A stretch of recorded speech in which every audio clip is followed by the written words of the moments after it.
골로새서입니다. 하나님 말씀은 골로새서 1장 전체를 읽도록 하겠습니다. 신약성경 제 성경으로는 324페이지입니다. 신약성경 324페이지 골로새서 1장 전체를 제가 낭독하도록 하겠습니다. 하나님의 뜻으로 말미암아 그리스도 예수의 사도된 바울과 형제 디모데는 골로새에 있는 성도들 곧 그리스도 안에서 신실한 형제들에게 편지하노니 우리 아버지 하나님으로부터 은혜와 평강이 너희에게 있을지어다. 우리가 너희를 위하여 기도할 때마다 하나님 곧 우리 주 예수 그리스도의 아버지께 감사하노라. 이는 그리스도 예수 안에 너희의 믿음과 모든 성도에 대한 사랑을 들었으며 너희를 위하여 하늘에 쌓아둔 소망으로 말미암음이니 곧 너희가 전에 복음 진리의 말씀을 들은 것이라. 이 복음이 이미 너희에게 이름에 너희가 듣고 참으로 하나님의 은혜를 깨달은 날부터 너희 중에서와 같이 또한 온 천하에서도 열매를 맺어 자라는도다. 이와 같이 우리와 함께 종된 사랑하는 에바브라에게 너희가 배웠나니 그는 너희를 위한 그리스도의 신실한 일꾼이요 성령 안에서 너희 사랑을 우리에게 알린 자니라. 이로써 우리도 듣던 날부터 너희를 위하여 기도하기를 그치지 아니하고 구하노니 너희로 하여금 모든 신령한 지혜와 총명에 하나님의 뜻을 아는 것으로 채우게 하시고 주께 합당하게 행하여 범사에 기쁘시게 하고 모든 선한 일에 열매를 맺게 하시며 하나님을 아는 것에 자라게 하시고 그의 영광이 힘을 따라 모든 능력으로 능하게 하시며 기쁨으로 모든 견딤과 오래 참음에 이르게 하시고 우리로 하여금 빛 가운데서 성도의 기업의 부분을 얻기에 합당하게 하신 아버지께 감사하게 하시기를 원하노라. 그가 우리를 흑암의 권세에서 건져내사 그의 사랑의 아들의 나라로 옮기셨으니 그 아들 안에서 우리가 속량 곧 죄 사함을 얻었도다. 그는 보이지 아니하는 하나님의 형상이시요 모든 피조물보다 먼저 나신 이시니 만물이 그에게서 창조되되 하늘과 땅에서 보이는 것들과 보이지 않는 것들과 혹은 왕권들과 주권들이나 통치자들이나 권세들이나 만물이 다 그로 말미암고 그를 위하여 창조되었고 또한 그가 만물보다 먼저 계시고 만물이 그 안에 함께 섰느니라. 그는 몸인 교회의 머리시라. 그가 근본이시요 죽은 자들 가운데서 먼저 나신 이시니 이는 친히 만물의 으뜸이 되려 하심이요 아버지께서는 모든 충만으로 예수 안에 거하게 하시고 그의 십자가의 피로 화평을 이루사 만물 곧 땅에 있는 것들이나 하늘에 있는 것들이 그로 말미암아 자기와 화목하게 되기를 기뻐하심이라. 전에 악한 행실로 멀리 떠나 마음으로 원수가 되었던 너희를 이제는 그의 육체의 죽음으로 말미암아 화목하게 하사 너희를 거룩하고 흠 없고 책망할 것이 없는 자로 그 앞에 세우고자 하셨으니 만일 너희가 믿음에 거하고 터 위에 굳게 서서 너희 들은 바 복음의 소망에서 흔들리지 아니하면 그리하리라. 이 복음은 천하 만민에게 전파된 바요 나 바울은 이 복음의 일꾼이 되었노라. 나는 이제 너희를 위하여 받는 괴로움을 기뻐하고 그리스도의 남은 고난을 그의 몸된 교회를 위하여 내 육체에 채우노라. 내가 교회의 일꾼 된 것은 하나님이 너희를 위하여 내게 주신 직분을 따라 하나님의 말씀을 이루려 함이니라. 이 비밀은 만세와 만대로부터 감추어졌던 것인데 이제는 그의 성도들에게 나타났고 하나님이 그들로 하여금 이 비밀의 영광이 이방인 가운데 얼마나 풍성한지를 알게 하려 하심이라. 이 비밀은 너희 안에 계신 그리스도시니 곧 영광의 소망이니라. 우리가 그를 전파하여 각 사람을 권하고 모든 지혜로 각 사람을 가르침은 각 사람을 그리스도 안에서 완전한 자로 세우려 함이니. 다 같이 읽겠습니다. 이를 위하여 나도 내 속에서 능력으로 역사하시는 이의 역사를 따라 힘을 다하여 수고하노라. 아멘. 이 시간은 김영주 목사님 나와서 하나님 말씀 증거하시도록 하겠습니다.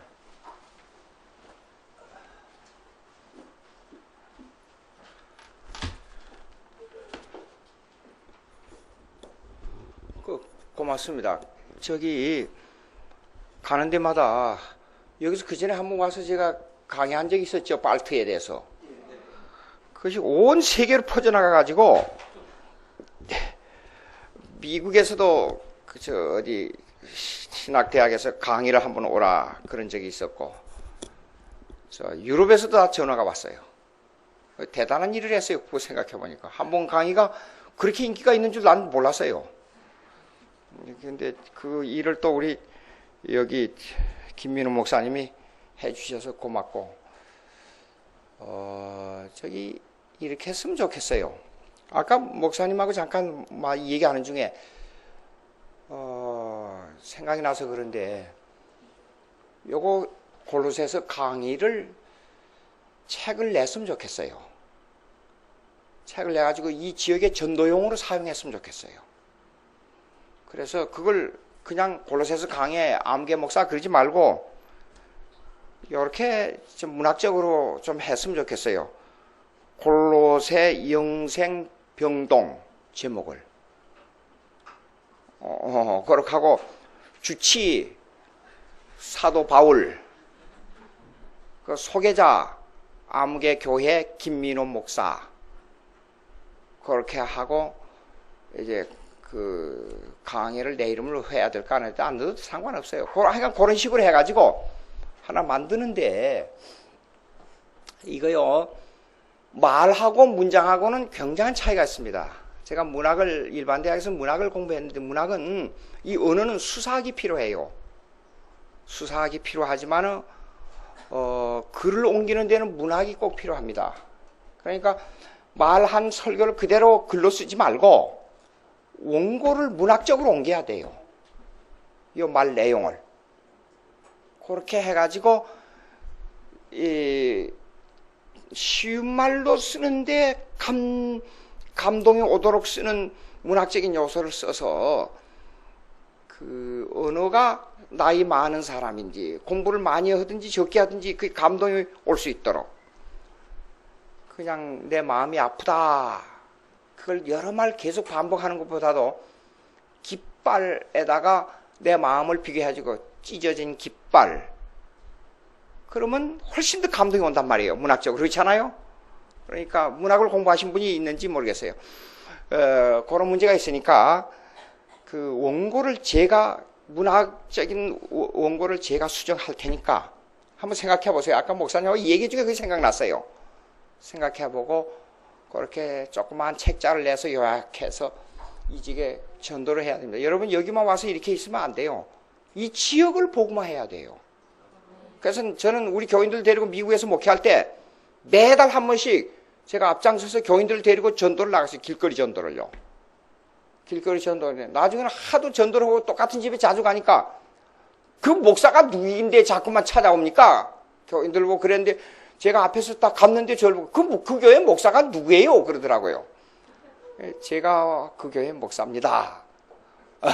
그런데 그렇게 귀찮게 하도록 찾아가면서 전도를 해야 됩니다.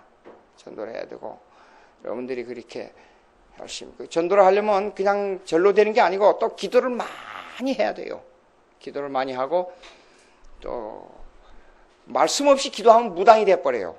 그러니까 꼭 말씀을 해야 되고, 이게 신앙생활은 간단한 게 아닙니다. 여러분들 그렇게 했으면 좋겠어요. 여기 골로새서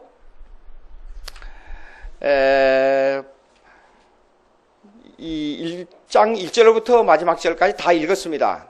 근데 한 얼마 동안 매주 1장부터 교대로 그렇게 읽어야 돼요. 한국 교회에서 문제가 뭐냐면 말씀 하는데 성경을 안 읽어요. 안 돼요.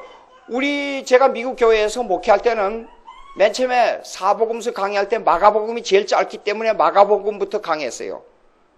이게 마가복음 1장을 가지고 한 달이고 두 달이고 교인들이 계속 읽었어요. 교대로. 그러다 보니까 많이 외워져요.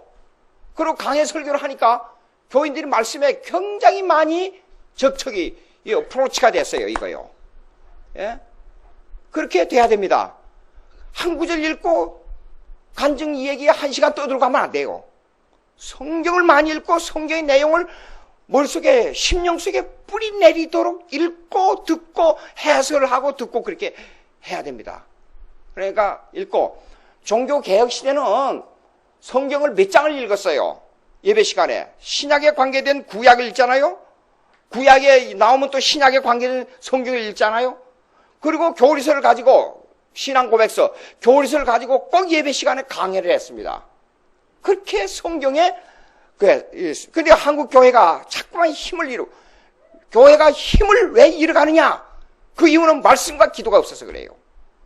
그래서는 말씀에 집착하는데 한 구절 읽었다고 해서 말씀이 되는 게 아니라 말씀의 말씀으로 해석하고 말씀을 해석하고 신약과 구약을 맞추고 그것이 우리의 삶 속에 어떤 영향을 끼치며 생활화 되느냐 하는데 구체화해야 돼요. 구체화. 말씀이요. 예? 그러니까 왜 골로새를 택했느냐? 그 골로새서는 이렇습니다. 신약과 구약의 전체 내용을 많이 포함하고 있어요. 전체적인 분야를 골로새서는. 그리고 골로새서 가장 중요한 게 기독론입니다. 예수가 누구냐 하는 문제입니다. 예수. 그 다음에 신론이 아주 강해요. 하나님이 누구냐? 예수가 누구냐? 하나님이 누구냐? 그 다음에 생활론이요. 들어가면 에베소서하고 비슷한 게 많아요. 근데 우리의 신앙생활을 하는데 가장 지침이 되는 내용이 많은 곳이 어디냐? 에베소서예요. 에베소서. 성경에. 가정에서 안방에서 어떻게 생활을 하며 건너방인 부모와 자식 간에 어떻게 생활하며 나가서 직장생활은 어떻게 하며 윗사람과 아랫사람의 생활을 어떻게 하며 국가관을 어떻게 가지며 하는 내용들이 들어와 있어요. 에베소서에는. 그런데 그 내용을 아주 집약해서 가르치고 있는 것이 골로새서예요. 그러니까 이런 문제까지 다 포함해서 전체적인 문제이며 집약적인 문제가 되어 있는 것이 골로새서예요. 그래서 골로새서를 강의하려고 그래요. 골로새서. 그런데 강해 설교는 이렇습니다. 강해 설교를 성경을 강해 설교한다고 하지만은 강해 설교 힘듭니다. 성경을 최소한 한 50번은 읽어야 돼요. 그리고 원어를 탐구해야 돼요. 예. 원어를 탐구하지 않으면 안 돼요. 그러니까 그렇게 읽고 원어를 탐구하고 성경의 내용을 교리적으로 빼대를 창세기부터 요한계시록까지 빼대를 다 알고 있어야 돼요. 강해 설교 힘들어요. 그러면 강해 설교를 하기 위해서는 그걸 공부하기 위해는 최소한 한 15년은 걸려요. 15년. 예. 횟수로. 그러면 이제 앞으로 성경을 많이 찾을 거예요. 여러분들이. 여기 관계된. 성경을 많이 찾고 이걸 어떻게 하느냐 맞춰가며 배경을 얘기하며 골로새서를 강의하게 되면 몇 장밖에 한 4장밖에 안 되는 골로새서가 한 두 달이면 될 것 같죠? 1년 갈 수 있어요. 1년. 배경 전체를 성경 전체를 헤매야 되니까. 그러니까 여러분들이 각오하시고 부탁하기는 가능하면 필기도구를 가져오면 좋습니다. 제가 지금 새벽기도를 하고 있는데 이 양반들 그냥 지난 줄 알았는데 새벽기도 보통 한 15분 설교하고 말잖아요. 그러고 기도하라고 그러는데 교인들이 자꾸 나오면서 길게 해달라는 거예요. 그래서 새벽기도에 30분 설교를 지금 제가요. 근데 새벽기도 나오는 교인들이 전부 노트 필기 가져와요 지금. 그래서 전부 적습니다. 그 왜 그러냐 그러니까 그냥 한 번 듣고 너무 아까워서 적어가지고 집에 가서 본다는 거예요. 그러니까 가능하면 필기도구를 가져오면 좋겠어요. 그래서 적도록 하고 지금 오늘 서론인데 골로새서는 쓰인 때가 언제냐면 61년부터 62년 주님 주후 그러니까 서기 61년에서 62년으로 봅니다. 근데 62년도에 지역에 엄청난 지진이 있었어요. 역사를 보면. 근데 여기 골로새서에 지진이 안 나와요. 그러면 왜 61년부터 62년 사이가 뭐냐? 사도 바울이 감옥에 갇혔을 때입니다. 감옥에 갇혔을 때에 쓴 편지 중 하나가 에베소서도 있지만은 편지 중 하나가 골로새서에서 감옥에서. 근데 거기에 지진이 없었단 말이에요. 지진이 없는 것 보니까 62년도에 쓴 건 아니에요. 분명히 60년 아니면 61년 초에 썼겠다. 그 추측이 나옵니다. 그래서 이 편지를 감옥에서 사도 바울이 감옥에서 편지를 골로새 교인들에게 쓴 연도를 어느 때로 보느냐? 60년에서 61년 그 사이로 봅니다. 예. 그러면 골로새 교인들에게 썼어요. 그럼 골로새 교인들에게 왜 썼느냐? 즉 목적이 뭐냐? 이걸 쓴 목적이 뭐 이걸 왜 썼느냐 하는 문제가 있어요. 두 가지의 큰 문제가 생겼어요. 골로새 교인들에. 첫째, 유대주의가 들어왔어요. 유대주의가. 그 다음에 두 번째로 헬라주의가 들어왔어요. 여러분, 한국교회 와서 보니까 한국교회 많은 요소가 있어요. 한국교회가 교회 안에 불교 요소가 많이 들어와 있어요. 몰라요. 미국이나 유럽에서 오래 살다가 온 사람들은 그걸 느낄 겁니다. 그런데 여러분들은 모를 수가 있어요. 불교적인 요소와 유교적인 요소가 많이 들어있어요. 자, 보세요. 제가 내용도 모르고 어느 목사님에게 뭘 써야 되는데 제가 이렇게 다니면서 이 빨간 거 많이 갖고 다녀요. 빨간 거. 왜냐하면 뭘 표시를 하려니까 빨간 거하고 검정 걸 많이 갖고 다녀요. 항상 글을 써야 되니까.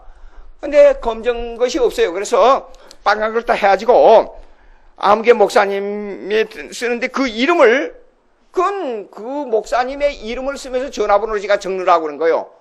박아무개 목사님 전화번호 몇 분이가 하니까 어느 목사님이 화를 벌컥 내더니 아니 목사님의 이름을 왜 빨간 글씨로 쓰냐고. 그래서 전 내용도 몰랐어요. 아니 목사님 빨간 글씨로 쓰면 어떻습니까? 죽은 사람의 이름을 빨간 글씨로 쓴다는 거예요. 그래서 내가 물었어요. 목사님 빨간 글씨로 쓰는 그 글 쓰는 안 된다는 것이 성경적입니까 아닙니까? 그렇게 물었어요. 제가. 성경에 그 내용이 없잖아요. 그러니까 이건 분명히 불교 아니면 유교 사상에서 온 거예요. 자기도 모르게 불교와 유교 사상에 들어가지고 그렇게 역정을 내는 거예요. 죽은 사람에. 그 왜 그러냐 그랬더니 그 옆에서 어느 나이 많은 분이 설명을 해요. 장례를 치를 때 한국 사람들이 그에다가 조기 이렇게 쫙 넣은 그 조기라 그래요. 난 그런 것 가지고 장례를 안 치러 와서 몰라요. 조기에다가 빨간 걸로 글을 쓴다는 거예요. 그 이름을. 죽은 사람의 이름을. 아! 그래서 목사님이지만은 유교 사상 아니면 불교 사상에 깃들어가지고 자기도 모르게 이렇게 나와버린 거예요. 예? 그러면 유대주의는 뭐이고 헬라주의는 뭐냐 하는 것이 이거는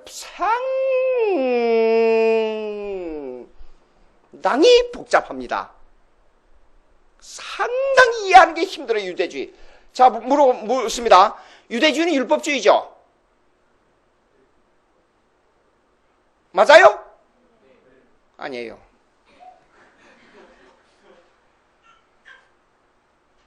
아닙니다. 근데 우리가 잘못 가르쳤던 건 말이에요. 잘못 배웠어요, 우리가.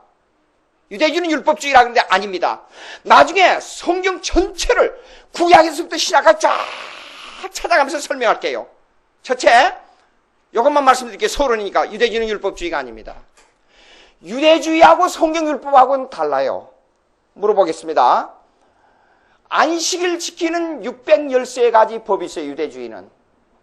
성경에 613가지 조목의 안식일 지키는 법이 구약에 있습니까? 없습니까? 없어요. 없어요. 자, 보세요. 그래서 제가 미국에 살면서 모홀랜드라는 데가 있어요. 모홀랜드라고 하는 유대인들이 모이는 회당이 있습니다. 회당에 갔어요. 몇 번 찾아갔어요. 제가 여러분들 보기엔 미국 사람 좀 닮았죠? 가니까 동양계 유대인 줄 아는 게 이 사람들이.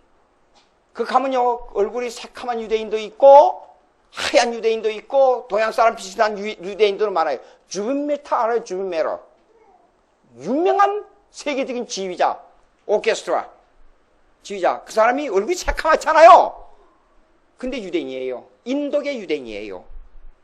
예. 가끔 제가 미국에 있을 때 그 양반의 지휘 음악을 들으러 가끔 갑니다. 핸델 곡 같은 거. 그 다음에 교향곡, 베토벤의 교향곡 9번 같은 거 들어갑니다. 그런데 유대인이에요. 잡으자고요. 그러면 나를 동양계 유대인으로 생각하는 거예요. 인사를 해요. 대화를 하다가 이 사람들이 히브리 말로 이 얘기를 하는 거예요. 자, 보세요. 히브리 말로 이 얘기를 하길래 제가, 자기들이 쓰는 말 히브리 말에 대해서 나도 히브리 말을 좀 배웠잖아요. 그래서 브레스트 바라 엘로임 하샤마이 하고 히브리 말을 좀 했다고요. 그랬더니 화를 벌컥 내는 게 이 사람이요. 그 왜 그러냐? 엘로힘은 하나님이란 뜻이에요. 야훼 그러면 여호와란 뜻이에요. 그 화를 내면서 야당이 왜 그러냐 그러니까 자기들이 쓰지도 않고 부르지도 않는 위험 있는 하나님을 동양이 이 사람이 와서 함부로 말한다. 이 사람 유대인이 아니라는 건 절 보고요. 그렇게 찍어요. 왜 그러냐 그랬더니 알면서 물었어요. 제가요. 유대인들은 엘로힘, 야훼라는 거룩한 이름을 더러운 인간의 입으로 말하는 게 아니라 안 부릅니다. 아도나이, 아도나이가 뭐냐면 주라는 뜻이에요. 주. 만 얘기합니다. 예? 그런 문제가 있어요. 그래서 제가 거기서 쓰는 히브리 성경을 가져와 봤어요. 하나 구해가지고 왔어요. 봤더니 우리가 구약에 쓰는 성경 있잖아요. 내용이 많이 틀려요. 순서도 틀려요. 모세오경도 막 틀려요. 그래서 유대인들은 구약을 섬기는 게 아니에요. 자기들이 많이 바꿨어요. 중간사 시대를 공부하면 이런 게 나옵니다. 요한복음 4장 5장에 사마리아 여인과의 대화가 나와요.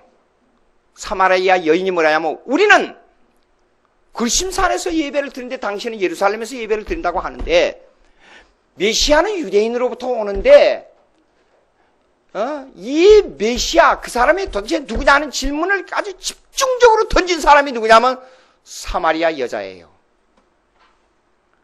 예수님이 거기서도 말고 여기서도 말고 내 이름으로 두세 사람이 모이는 곳이 바로 참된 진정으로 진실로 참된 영혼의 생각을 가지고 쉽게 말 우리말로 쉽게 번역을 할 테니까 진실된 영혼의 생각을 가지고 하나님께 예배 드리면 그게 참된 예배 장소다 그 말이에요.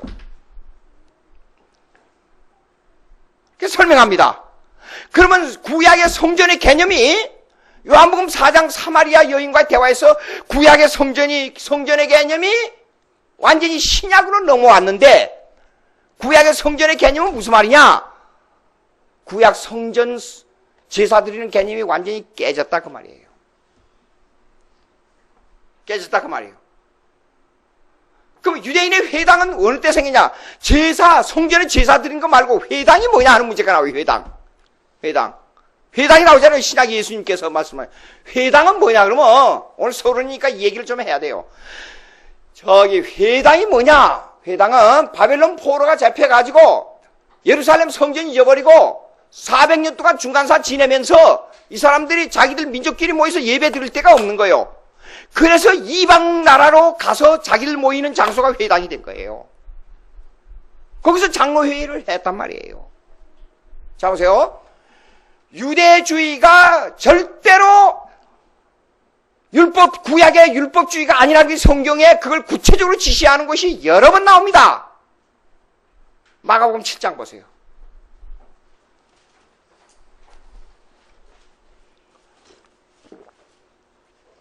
마가복음 7장 읽어보세요.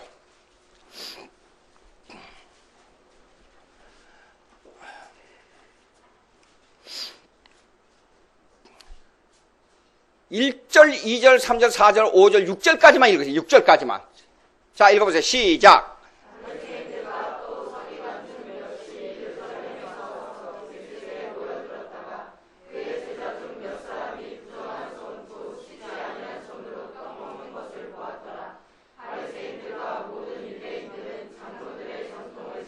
자, 잠깐요. 거기에 구약의 율법을 말하지 않고 누구들의 전통? 그런데 거기서 그 사람들이 누구예요? 바리새인과 유대인들이에요. 그렇죠? 그럼 유대주의가 율법주의입니까? 장로의 전통주의입니까? 잘 생각해 보세요. 잘 보시라고요, 성경을. 장로들의 유전을 지키는데 뭘 하지 않는 거예요, 지금? 장로들의 유전을 지키지 아니한다는데 뭘 하지 않는 걸로 지금 지적하고 있어요? 손 씻는 거예요. 그 물 뿌리는 거 나와요, 거기에? 물 뿌린다는 말 나와요, 거기에? 물 뿌리는 게 뭐예요?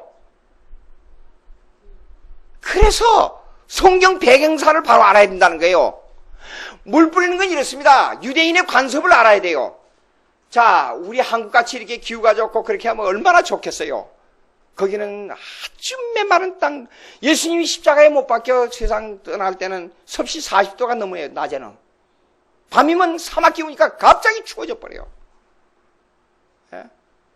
여기는 얼마나 한국 땅같이, 세계를 다녀보면 한국 땅같이 좋은 데가 없어요. 중국에서, 할빈에서 강의를 끝나고 심양까지 가는데 기차를 타고 갑니다. 중국에는 5사람이 앉아요. 한 줄에 이렇게. 우리는 4사람씩 앉잖아요. 5사람 앉으니까 그냥 바짝바짝 이렇게 앉아요. 얘기를 하는데요. 새카만 땅이에요. 한국처럼 이렇게 산이 있어가지고 아기자기하고 황토가 있는 거예요. 황토가 없는 새카만 땅, 죽은 땅이에요, 완전히. 근데 5시간을 달려도 끝없는 벌판인데, 타기 전에 할빈 저 북쪽에서 가서 이렇게 보니까요. 흙을 덮어가지고, 흙을 가지고 나무를 긁어다가 풀을 하다가 지붕을 덮고 흙을 딱 덮어놓으면 1년 내 비가 와도 그것이 그 흙이 그대로 있어요. 아주 굳어버린 진흙이에요. 그런 땅에다가 농사를 짓고 살아요. 한국 땅같이 좋은 데가 없어요. 기후가. 그러니까 한 번 바로 그 넓은 평야에서 그래서 북쪽으로 가는데요. 심양 북쪽으로서 한번 구경 가자 가는데요. 모래가 샥 풀어오는데 버드나무에 모래가 부딪히는 소리가요. 샥 그렇게 들려요. 그러니까 그쪽에서 잘못된 공기가 한국에 와서 스모그 뭐라 그래요? 컨테미네이티드 에어. 오염된 공기가 한국에 와서 며칠 동안 이렇게 이렇게 먼지가 끼는 거예요. 한국같이 좋은 땅이 없어요. 그러면 자 돌아다니다가 썩 사람 손님이 들어와요. 유대인들이 그렇게 돌아오다가 들어오게 되면 종이 가서 어떻게 해요? 발을 씻어줘요.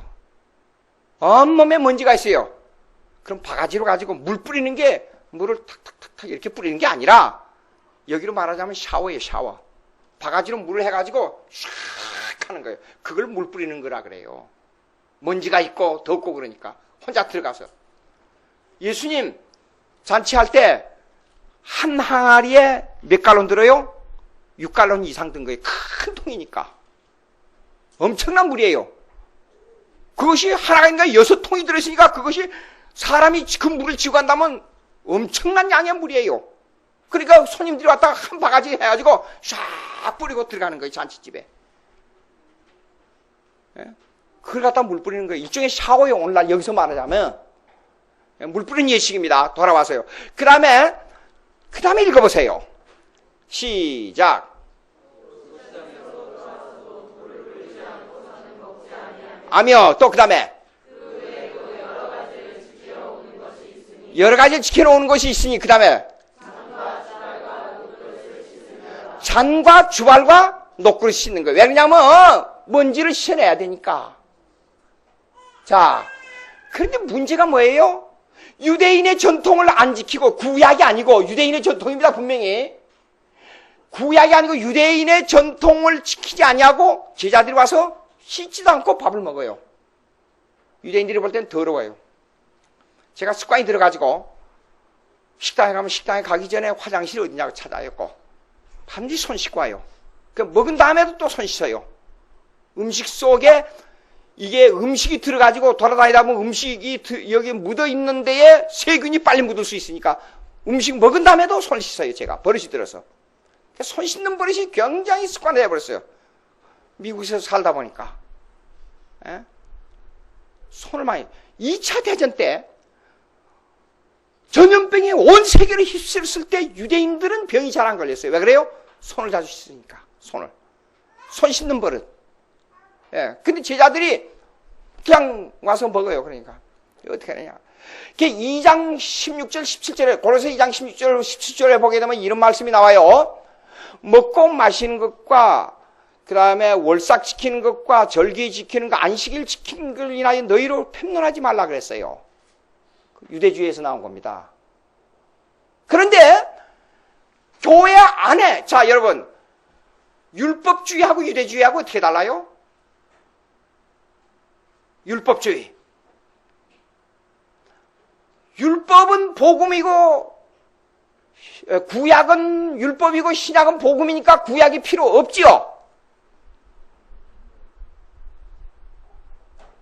대답을 해봐요.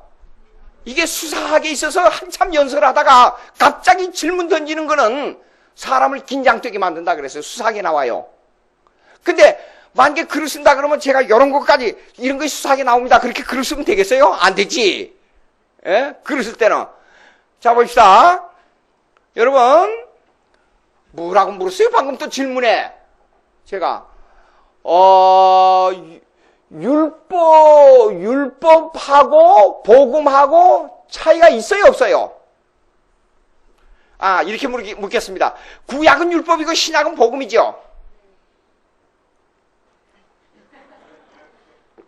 여러분, 그 얘기 많이 들었어요. 그쵸? 아니에요. 다시 묻습니다.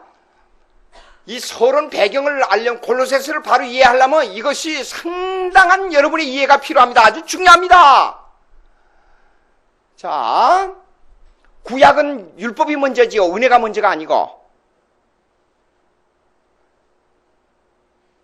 질문이 혼돈. 대답을 하는 거 보니까 아예 창피를 당할까봐 대답을 하는지도 몰라요. 구약은 은혜가 먼저입니다. 그러면 신약은 뭐예요? 신약도 은혜가 먼저입니다. 물어볼게요. 자세히 보세요. 아담을 만들 때 선악과 먼저 만들었어요? 선악과를 만들어 놓고 야 이놈아 나하고 계약을 맺자. 하나님하고 약속을 맺었잖아요. 지키면 살고 기면 선악과 따먹지 마. 그러면 정령 죽으리라. 그걸 잘 지켰기 때문에 하나님이 아담에게 동산을 다스릴 수 있는 능력, 자연을 다스릴 수 있는 능력, 자의 모든 만물의 이름을 지을 수 있는 능력, 일하지 않고 마음대로 먹을 수 있는 능력, 적어도 하나님하고 마음대로 대화하며 교제할 수 있는 능력을 인간에게 줬어요. 잘 지켰기 때문에. 맞아요? 아니죠. 먼저 하나님이 모든 은혜를 다 베풀어 준 거예요. 만약 제가 들어보세요. 자연을 다스릴 수 있는 능력만 주셨다 그러면 다른 거 아까 다 내버려요. 미국하고 한국하고 전쟁이 벌어져요. 그럼 누가 이겨요? 제가 미국 시민이에요. 비록 미국 시민이지만은 한국 국민 아니에요. 미국 국민이니까. 한국하고 전쟁이 미국하고 벌어진다면 제가 한국을 위해 싸워요. 이상하죠? 예? 시민 선수 딱 하러 가니까 미국 그 선수관이 탁 저러 그러더라고. 딱 손 들으라 그래요. 선상이냐. 전쟁이 일어나면 미국을 위해서 싸우겠냐. 그렇게 딱 걸어. 싸우겠다 그랬죠. 근데 한국하고 전쟁이 일어나면 어떻게 싸우겠냐. 그러면 좀 이상할 거예요. 대답을 못 했을는지도 몰라요, 제가. 근데 미국을 위해서 싸우겠다 그러니까 싸워요. 소련하고 싸우면 미국을 위해서 싸워야 되잖아요, 제가요. 예? 선서. 그러면 하나님이 아담에게 자연을 다스릴 수 있는 능력이 줬다고 그랬는데 미국하고 전쟁을 했다가 하십시오. 한국하고요. 그럼 전쟁 미국 아무것도 아니에요. 바람아, 한국에서 미국을 향해서 1초에 한 10km, 5km, 100km로 달려. 바람아. 그럼 미국의 모든 건물들, 모든 핵시설 다 파괴돼버려요. 모든 건물이. 이야, 내가 미국에 가면서 놀라고 있어요. 텍사스를 가는 거예요, 지금. 차를 무슨 일이 있어 꼭 차로 가자, 여행을 가자 그래요. 그래서 이제 같이 한 서너시 차를 타고 좋은 차를 또 빌렸어요, 일부러. 차 렌트하는 데 가서. 차 가는데 방송을 항상 틀어놓고 가라 그러더라고, 여행사에서. 틀어놓고 가는데 방송이 삐빅 에멀전시가 방송이 나와요. 그러니까 앞으로 15마일을 달리면은 플로리다에서 토네이도가 와서 저기 15마일 밖에서 지금 토네이도가 지나가고 있으니까 어느 쪽으로 어디 가서 좌측으로 돌아서 어르게 되면 피하는 그 꼴짜기가 있으니 그거 가서 2시간 후에 지나시기 바랍니다. 라디오 방송이 탁 나와요. 그러니까 그 시킨 대로 갔지요. 그래서 그 옆에 사람들이 그 경험 있는 사람들이 저거 보라고 그래요. 그러니까 새카만 기둥이 하늘을 막 끝없이 솟아 있어요. 저기 바람이라 그래요. 확 몰아가는데 2시간 한참 재밌게 거기서 얘기하고 어쩌고 싸운 이제 밥도 먹고 이제 그러고 가서 2시간 지난 다음에 이제 갔어요. 갔는데 그 기둥이 한 지게 조그맣게 한 2, 3km 내에 들어간 줄 알았어요. 아니에요. 한 도시를 휩쓸어 버렸어요. 차가 날아가가지고 처박혀버리고 이 집에 이거 있잖아요. 이게 무너지는 정도가 아니고 다 뽑혀가지고 다 집 안에 있는 모든 것이 다 건물까지 다 날아가 버렸어요. 그렇게 무서워요. 만약에 내가 명령해서 저것보다도 100배나 더 강한 토네이도가 불어가지고 미국 국방성을 싹 해쳐버리시오. 그러면 싹 나가버립니다. 자연을 다스릴 수 있는 능력을 가지고 있으면. 그런 엄청난 힘을 가지고 있었던 사람이 누구냐면 아담이었어요. 그런데 다 파괴돼 버렸어요. 뭘 어김으로? 선악과 땀의 어김으로. 자, 또 하나 봅시다. 출애굽기 20장 1절 한번 읽어보세요. 출애굽기 20장 1절.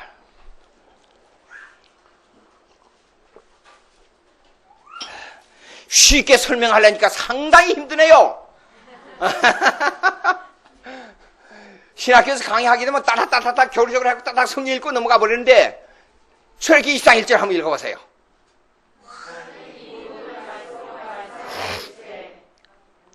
계속.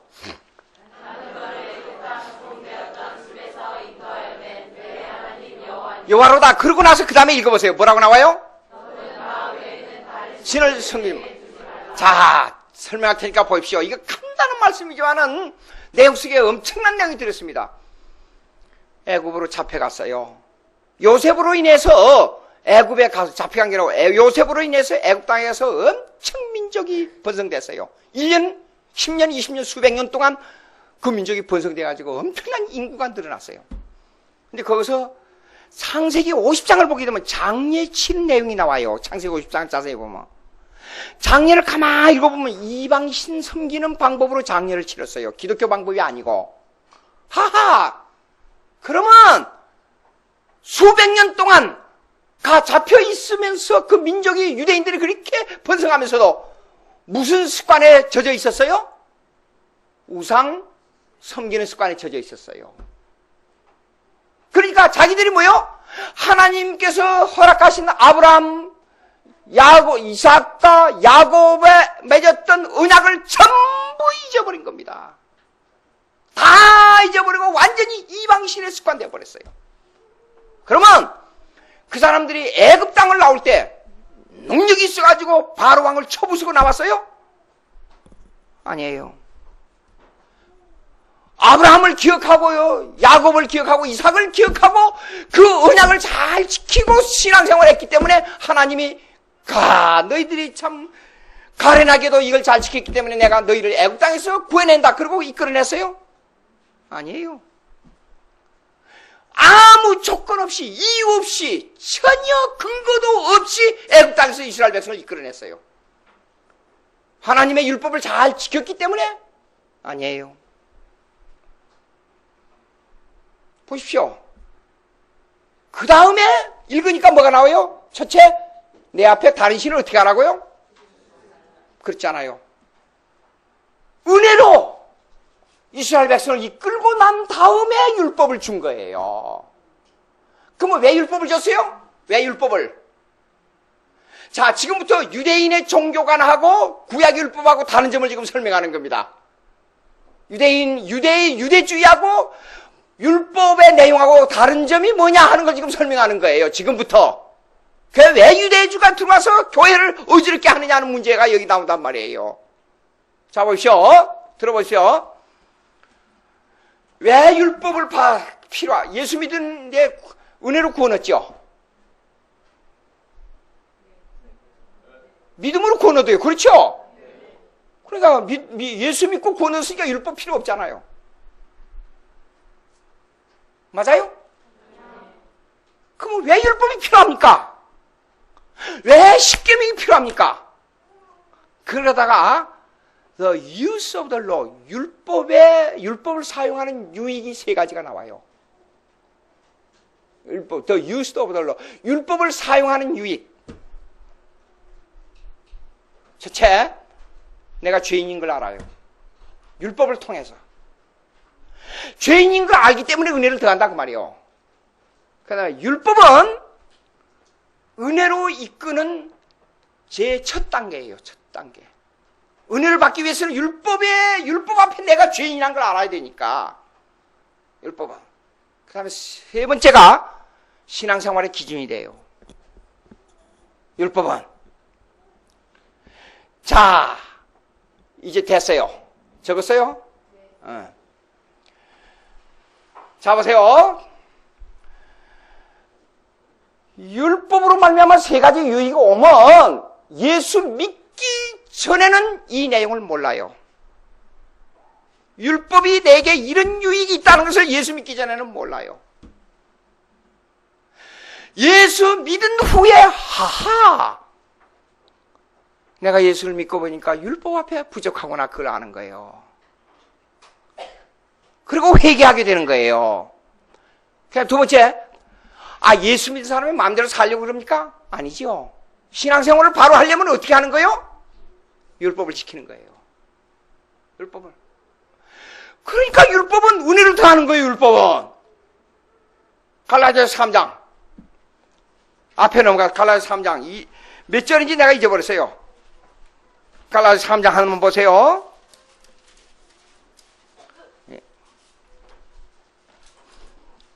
내 선생님, 네. 예? 24절이요? 아니, 율법을 은혜를 더한다는 말이 있어요.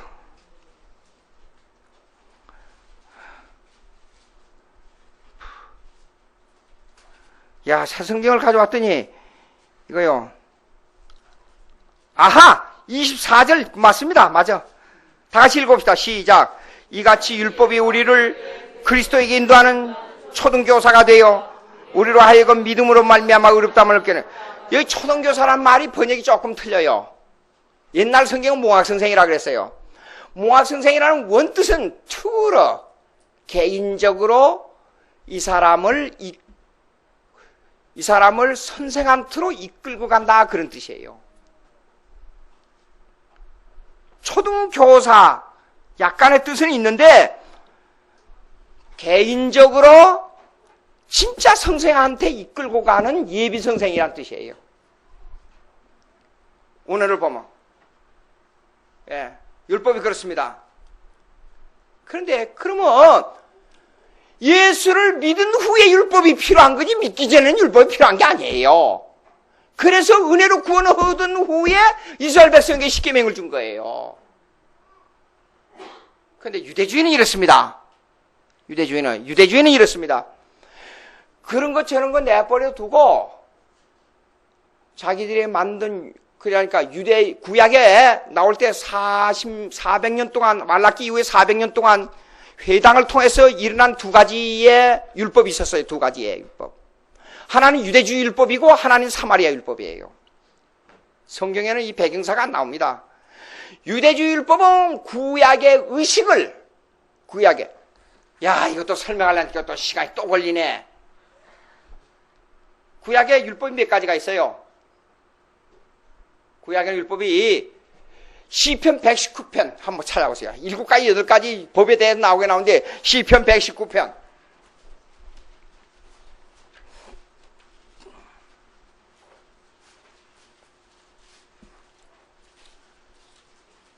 가능하면 여러분들이 제가 성경을 찾을 때 성경을 구절을 적어 놓으면 좋습니다. 시편 119편 보세요. 제가 읽어볼게요. 행위가 온전하 여호와의 율법이 이랬지요. 여기는 자들을 여호와의 증거라 그래 나왔지요. 그 다음 2절에 지킴으로 여호와를 구하는 자 보겠다. 그 다음 참으로 그를 부르려 행치 하냐고 그래요. 4절 주께서 명령 주의 법도 그랬지요. 4절은 다 똑같은 말입니다. 법도. 그 다음에 정하수 주기라. 그 다음에 5절 내 길을 굳게 정한 주의 율례 그랬죠. 여기는 그 다음에 6절 내가 주의 모든 계명 그랬죠. 계명. 그 다음에 그 다음에 8절 내가 주의 율례들을 이렇게 여러 가지가 나와요. 근데 이거는 다 똑같이 율법이란 뜻이에요. 다. 근데 여기 율례, 규례, 그 영어로 얘기하면 이렇습니다. 맨 처음에 commandment, 명령이라 그래요. 명령은 십계명을 보고 말합니다. 두 번째는 뭐냐 그러면 statutes, 이건 규례라 그래요. 규례. 그럼 세 번째 ordinances, 이거는 율례라 그래요. 율례로. 근데 번역이 우리 한국말은 대단히 잘못된 거예요. 이렇게 하면 됩니다. 맨 처음에 계명이 계명, 구약에는 사실상 전체적으로 쫙 율법을 따지면 세 가지 율법이 나와요. 세 가지 율법. 첫째가 뭐냐면 십계명이에요. 십계명. 두 번째가 시민법입니다. 시민법. 시민법. 세 번째가 제사법이에요. 제사법. 한번 다 같이 해봅시다. 맨 처음에 뭐라 그랬어요? 십계명. 그 다음 두 번째? 시민법. 그 다음 세 번째? 제사법. 제사법은 올디넨시스. 의식법이라 그래요. 그래서 안수 받고 번제 드리고 예 드리는 거. 규례는 뭐냐면 시민법이에요. 시민법. 쉽게 말해서 우리 신학적으로 얘기합시다. 교회에서 신앙생활을 하다가 나가서 국가나 사회에서 어떻게 기독교인의 생활을 하느냐, 그거예요. 시민법은. 그 다음에 제사법이 뭐냐? 계명을 지킴으로 구원 얻어요? 못 얻지요? 못 얻으면 구원의 길을 트는 길이 뭐냐? 제사법이에요. 즉 신학적으로 말하자면 우리를 대신하여서 죽은 예수 그리스도 십자가를 통해서 어떻게 구원을 얻느냐 하는 법을 지키는 게 제사법이에요. 구약에서는. 그러니까 양을 잡아 제사 드리라 그랬잖아요. 그 양으로부터 예수 그리스도가 누구냐를 알아내는 거예요. 양으로부터. 애굽에서 나올 때에 양을 잡아가지고 고기를 어떻게 먹고 피는 어떻게 바르고 피를 발라가지고 피가 있는 집은 그래서 유월 pass over the blood. 그러니까 뭐예요? 피를 넘어간다 그 말이에요. 그러면 그 집에는 상하지 않고 넘어가 버려요 그냥. 근데 다 장자가 죽었는데 이 집만은 피가 있으니까 넘어가는 거예요 그냥. 예수님의 피 때문에. 이걸 제사법이라 그래요. 제사. 출애굽기 20장 보세요. 출애굽기 20장. 읽지 말고 절 봐요. 출애굽기 20장 맨 처음에 십계명 나왔잖아요. 쫙 읽어봐요. 그러면 나가서 이웃집에 소가 자기 소하고 우리 집 소하고 싸우다가 어떻게 하다 보니까 저쪽 집에 소가 낭떠러져 죽어버렸어요. 어떻게 해야죠? 물어줘야 되잖아요. 그거는 어떻게 하나? 둘이 전혀 싸움을 하는데 죽일 의도가 없어요. 근데 살짝 미쳤는데 저 사람이 땅에 떨어가지고 뇌지탕이 돼서 죽어버렸어요. 죽일 의도가 없었는데 죽었는데 이걸 어떻게 해요? 이 사람 사형시켜야 돼요? 아니에요. 그 다음에 결혼의 법칙도 나와요. 어떻게 하면 어떻게 하라, 어떻게 하면 어떻게 하라. 근데 아브라함이 창세기 35장 36, 37, 38장을 읽어보면 그때 가늠한 여자는 불에 태워 죽였어요. 근데 후에는 또 돌로 쳐 죽였어요. 왜 이런 일이 벌어졌느냐? 시민법은 그런 걸 다루는 게 시민법이에요. 그 다음에 그래서 제사법을 좀 다루다. 제사하실 때 성전에서 어떻게 하고 그 다음에 옷은 어떻게 입고 무엇을 어떻게 하다가 제사법은 그러니까 예수 믿고 구원하는 게 중요하지 않아요. 간단히 한마디는 할 수가 없어요. 그렇지 않아요? 그래서 레위기는 구약의 레위기는 전부 제사법이에요. 쉽게 말해서 어떻게 구원했느냐, 어떻게 예수 그리스도의 제사를 어떻게 예언하느냐 하는 것이 레위기예요. 레위기예요. 이제 앞으로 성경 골로새서를 강의하다 보면 성경 전체에 대한 내용들이 수없이 나와요. 이렇게 계속 나와요. 또 찾고 또 찾고 또 찾고 또 나와요. 이런 것들이. 그러면 골로새서를 일단 딱 강의가 끝나고 나면 성경 전체 빼대가 눈에 보여요.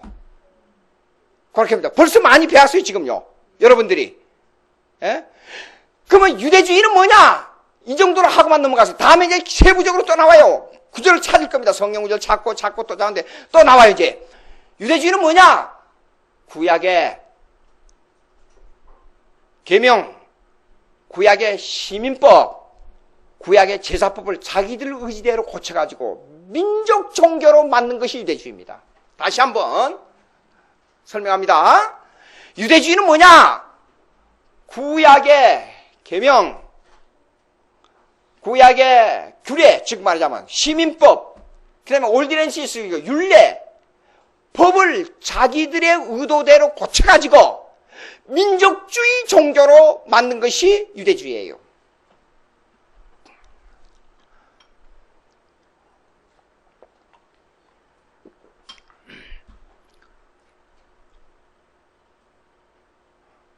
그럼 왜 민족 종교로 만드냐는 질문이 나오잖아요. 그걸 이해하기 위해서 잠깐 제가 15분까지 하면 되겠습니까? 앞으로 예, 한 10분 안에 끝나겠어요. 서론이 엄청 깁니다. 성경을 이해하려면. 예. 신학교에서 우리가 배울 때는 성경 한 10분 하고 끝나버려요. 근데 성경을 바로 이해하기 위해서는 그런 것이 아니에요. 내가 이런 문제 때문에 성경을 읽고 또 읽고. 이제 앞으로 성경 읽으면 이렇게 읽어요. 여러분들 제가 읽을 때는 성경 이렇게 입니다. 여러분 이해 못해. 한번 읽어볼 테니까. 그런 중보자 한 편에 자기 하나님으로 율법에 하나님의 약속을 능히 서로 율법으로 말미암아 살리라 정경이라 말미암아 믿는 자에게 주라 합니다. 수없이 읽다 보니까 첫째 단하고 둘째 단만 딱 읽으면 다 알아버려요. 예. 그래 내가 읽을 때는 막 그렇게 읽어버려요. 그러니까 여러분들 성경을 많이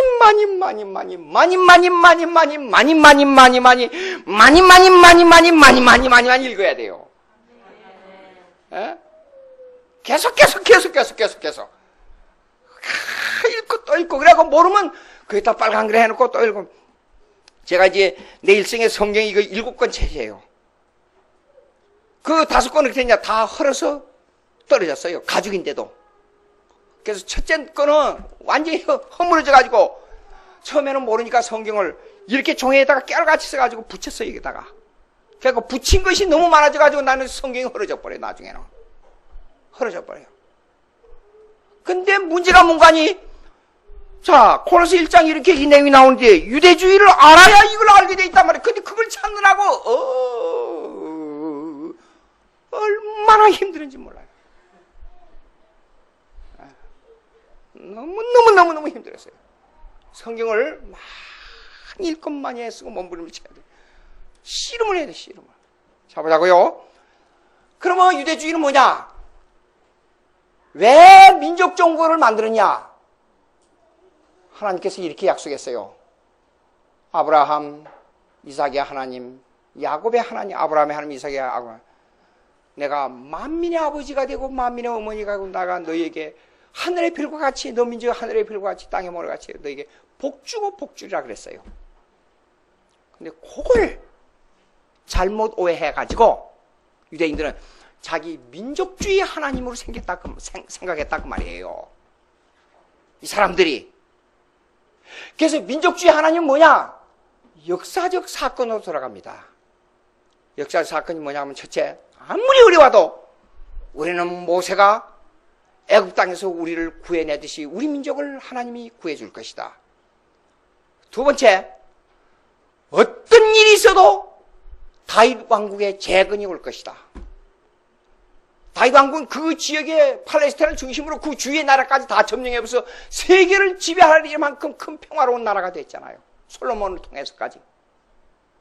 근데 솔로몬의 두 아들 르호보암과 여로보암으로 말미암아 남북으로 나라가 쫙 갈려버렸어요. 싸워가지고.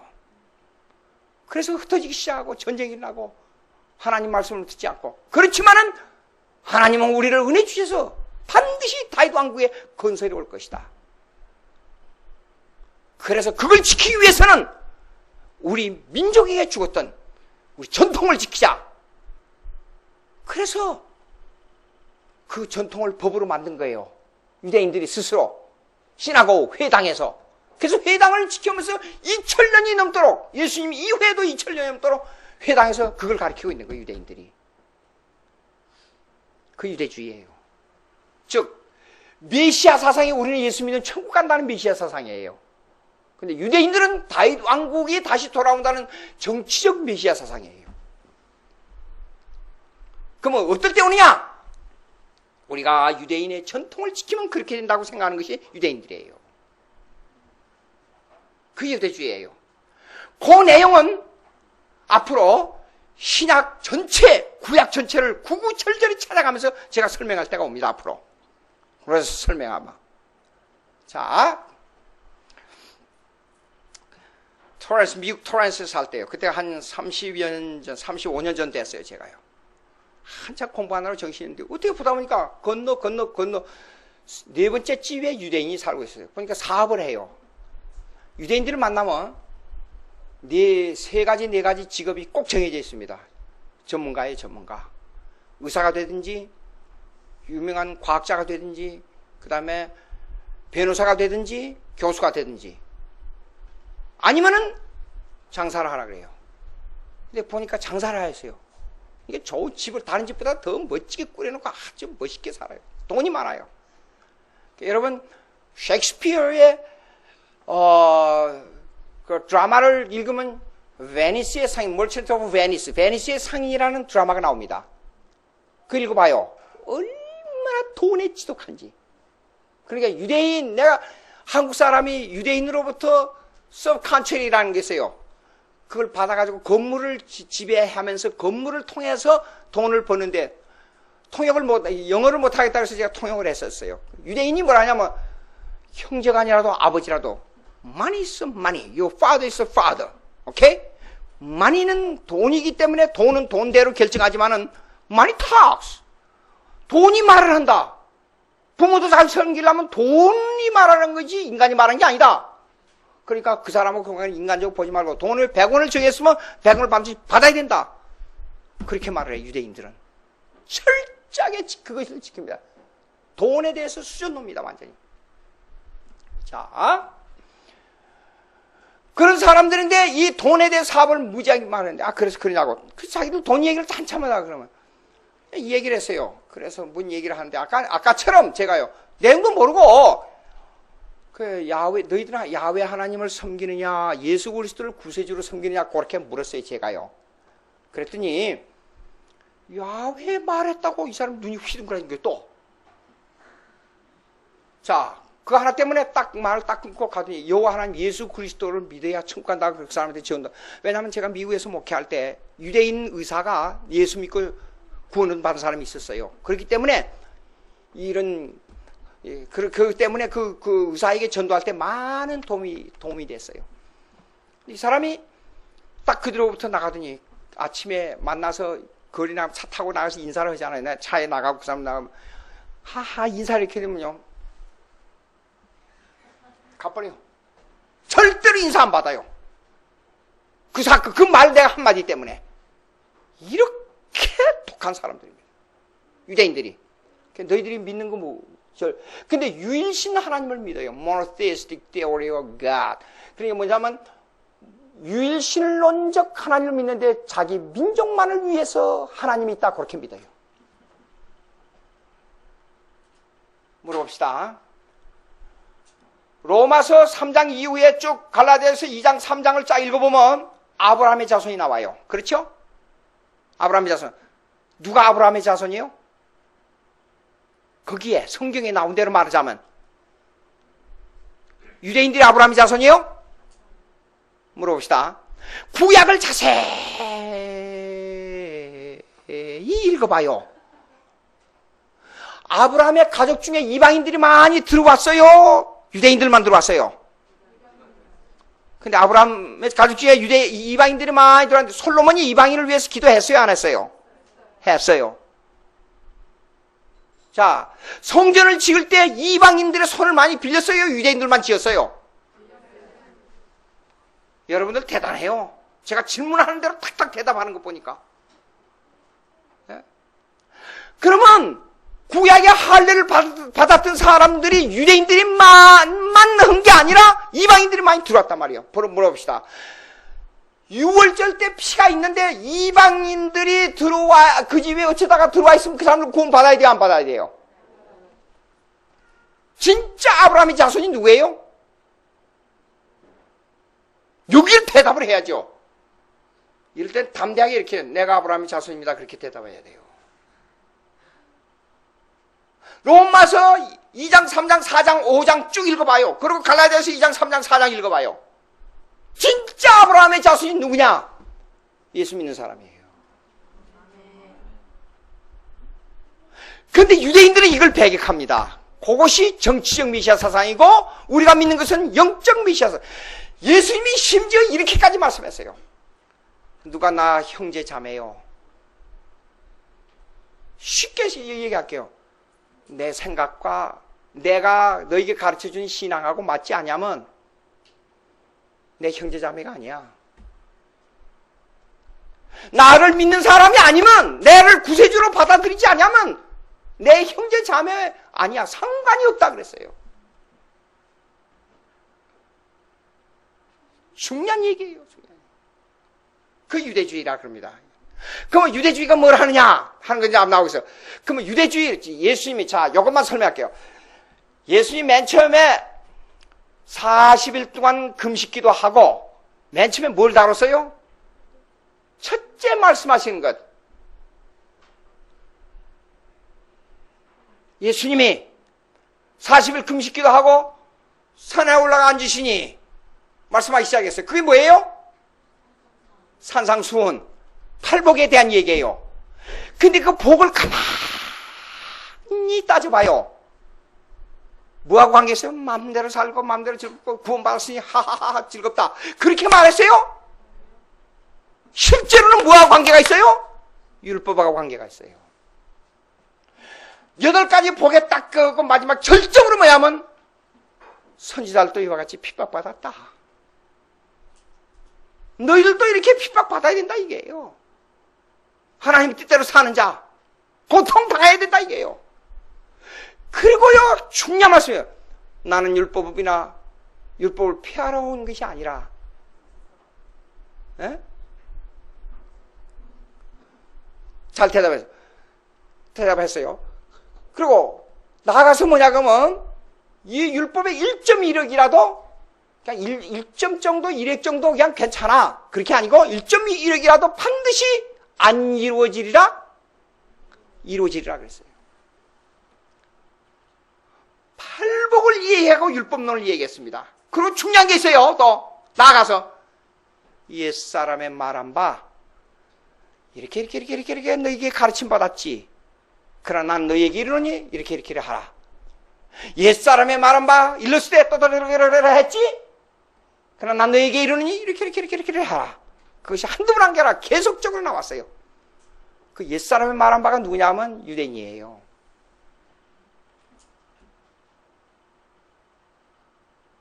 이렇게 가르치고 이렇게 하라고 이렇게 했지만은 틀렸어. 중요한 게 있어요. 살인하면 너희가 벌을 받는다 그랬잖아, 유대인들은. 살인하면. 그러나 형제에게 나가라 하는 살인죄를 범한 거니 형벌 받으라. 예수님 그렇게 말씀했어요. 자 보세요.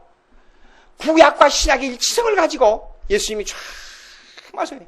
유대주의에 대해서 유대주의. 여러분 유대주의를 바로 알아야 됩니다. 유대인이 뭘 말하는 걸 알아야 됩니다. 성경을 가지고 알아야 됩니다. 성경에 대한 내용을 가지고. 다음 시간에는 자 헬라주의에 대해서 얘기하겠어요. 아주 간단하게 유대주의 얘기했습니다. 그러나 계속 나올 겁니다. 헬라주의를 서론 좀 얘기하고 나와요. 두 가지 상황이 유대주의와 헬라주의가 들어와서 골로새 교회를 문제를 일으켰잖아요. 그러면 우리의 신앙이 뭐냐? 하나님이 누구냐? 예수 그리스도가 누구냐? 어떻게 생활해야 되냐? 그걸 정립해 주는 것이 이게 골로새서란 말이에요. 그러면 헬라주의는 뭐냐? 헬라주의는 이성주의 철학주의로만 생각한 게 아니에요. 헬라주의의 3대 철학자가 누구예요? 첫째, 소크라테스예요. 두 번째 그 제자인 플라톤이라 그러죠. 그 다음에 그 제자인 아리스토텔레스. 그럼 아리스토텔레스 여기로 말하자면. 근데 이 사람들이 세 사람이 철학을 말했지만은 그 다음에 그 후에 아리스토텔레스의 다음에 제자들이 뭐 쉽게 말해서 알키메데스 누구 뭐 철학자들이 많이 나와요. 엄청. 그 전부 아리스토텔레스 제자입니다. 근데 그 이념을 따른 제자들이었어요. 근데 이성주의 과학만 말한 게 아니라 아리스토텔레스를 연구를 해보면 이래요. 그 속에 신비주의 사상이 들어있어요. 왜 그러냐? 플라톤이 이데아론이라 그래요. 아이디어. 이게 생각, 이념이란 뜻이에요. 그때는 과학이 발달됐으니까 여러분요 지금 그때 당시에 지금처럼 우리가 이게 휴대폰, 스마트폰 이걸 가지고 이 얘기하고 마음대로 한다 그러면 그 사람들은 거짓말하고 절대로 안 믿었습니다. 이 과학에서 나온 거 아니에요. 전기가 와서 이렇게 불이 온다 안 믿었어요. 믿을 수가 없었어요. 그렇기 때문에 왜 나무가 자라느냐, 왜 해가 도느냐, 왜 달이 움직이고 별이 북두칠성이 1년이면 왔다 갔다 저 자리로 옮기느냐? 신비예요. 그래서 그걸 전부 신비로 왔습니다. 그래서 그 신비적으로 움직이는 것이 뭐냐? 이데아라는 거예요. 이거 쉽게 설명하려니까 참 힘드네. 그걸 보고 이데아라 그래요. 근데 그걸 그 이데아를 실제적으로, 구체적으로, 합리적으로 설명을 시도한 사람이 누구냐? 아리스토텔레스예요. 이론적으로 설명하려고, 그 신비 세계를. 그러니까 신비에서 합리에서 과학으로 왔다 갔다 한 거예요. 그런 사상들이 골로새 교회에 들어왔다 그 말이에요. 그런 헬라주의가. 여기까지만 하고, 서론은 여기까지만 하고 이제 넘어갑시다. 성경을 연구해보면, 이런 배경을 자세히 알고 성경을 연구해보면 재미가 한도 없고 끝도 없어요. 왜 예수님이 고린도전서 1장에 유대인은 표적을 구하고 헬라인은 지혜를 구한다, 왜 그래 나오냐? 소피아! 지혜란 말이 뭐냐? 신비의 세계를 합리적으로 연구하는 게 소피아라 그런 거예요. 그래서 지혜를 구한다고 말이요. 그러면 초대교회에 있었던 그 영지주의를 뭐라 그러나? 나스틱주의, 그노시스라 그러죠. 그노시스라는 말은 헬라 말은 뭐냐면 지식이라는 뜻이에요. 이 문제를 지식적으로, 신비의 세계를 지식적으로 해결해보자 그 말이에요. 기노시코 헬라 그러면 내가 안다 그런 뜻이에요. 이걸 오늘 여기까지 하고 헬라주의에서 다음에 좀 설명하도록 하십시다. 배경사를 설명하고 하자 그러면 한도 끝도 없는데 아주 간단하게 이 정도만 설명하고 다음 주에 또 봅시다. 여러분, 예수를 믿고 성경을 연구해보고 이걸 파헤쳐보면 말할 수가 없어요. 기도하십시다. 하나님 아버지 감사합니다. 오늘도 저희들에게 귀한 시간 주셔서 골로새서를 강의하려고 서론을 잠깐 설명했습니다. 주님, 저에게 이 세상 학문이 얼마나 간단하고 얼마나 초등적이고 얼마나 우리 인간의 마음을 오히려 더 혼돈되게 하는 것을 바로 알고 믿음 잘 지키고 성경에 집착하는 저희들 될 수 있도록 역사해 주시옵소서. 예수님의 이름으로 기도합니다. 아멘.